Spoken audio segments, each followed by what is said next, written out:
दिनों दिन बढ़ते जा रहे साइबर क्राइम को लेकर युवाओं को जागरूक करने के लिए एक कार्यशाला का आयोजन किया गया।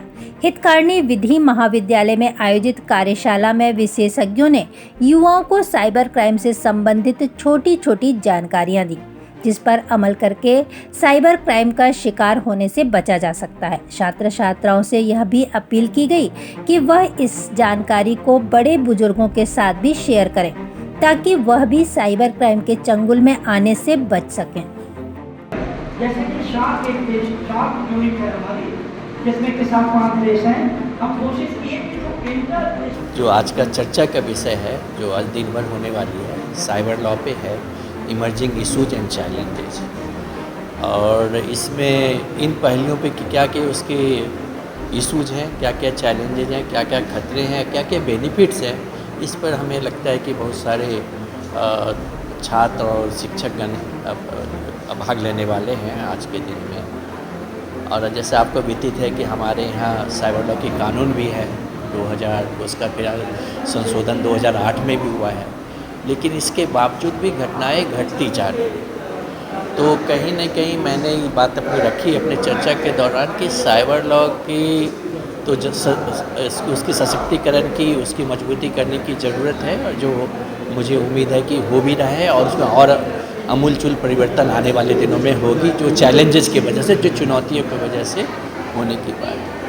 दूसरी बात है, ये अति आवश्यक भी हो गया आज के समाज में। साइबर ऐसा चीज़ है कि जिसके बिना हम रह भी नहीं सकते, और ये एक दूसरे से हमें कनेक्ट करता है, चाहे हम देश में हो, विदेश में, गांव में हो और बड़े शहरों में। तो ये कनेक्टिविटी, इसके एक बहुत सारे कुछ अच्छे पॉइंट्स भी हैं। मैं कहूँगा कि बहुत अच्छे पॉइंट्स हैं जिनको हमें देखना चाहिए और उसके फ़ायदे उठाने चाहिए। आज चुनाव का भी माहौल है, चुनाव में भी देखिए वो कह रहे हैं कि किनके साथ इंस्टाग्राम से कितने उनके फॉलोवर्स हैं, फेसबुक में उनके कितने फॉलोअर्स हैं, एक्स में कितने फॉलोवर्स हैं। तो एक तरीके से समाज के हर एक वर्ग से कनेक्ट भी करता है। विधि महाविद्यालय में cyber crime solution and recommendation पे हुआ है।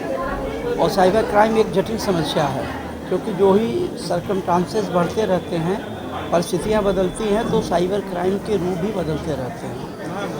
आज स्थिति ये है कि आर्टिफिशियल इंटेलिजेंस का भी सहारा लिया जा रहा है।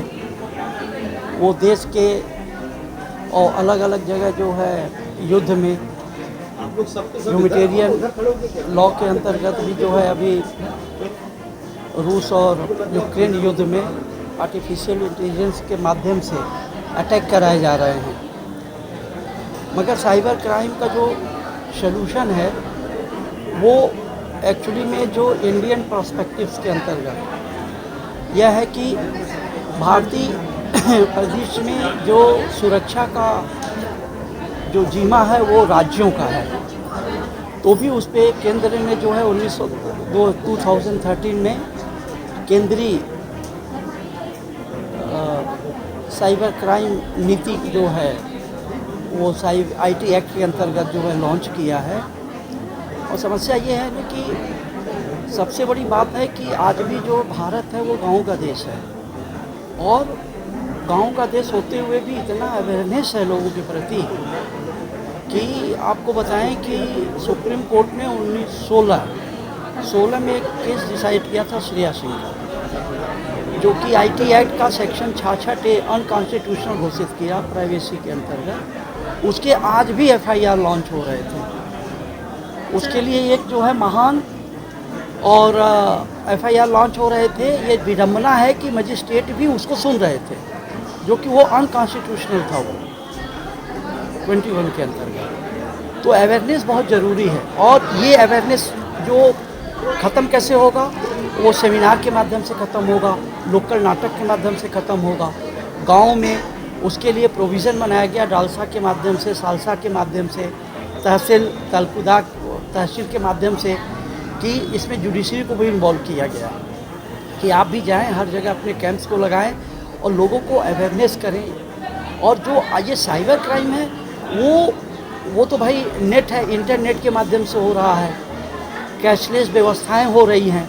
तो वहाँ पे थोड़ी सी भी चूक जो है वो जो है इंडिविजुअल आदमी को सतर्क रहना है। तो ये मेरा पूरा प्रयास है कि हम लोग जो है इसको किस तरह से और भी अच्छे तरीके से इसको और निष्पादित करें, उसके लिए हमारे यहाँ धर्मशास्त्रा यूनिवर्सिटी के professor doctor Manoj Sinha ji vice chancellor आए।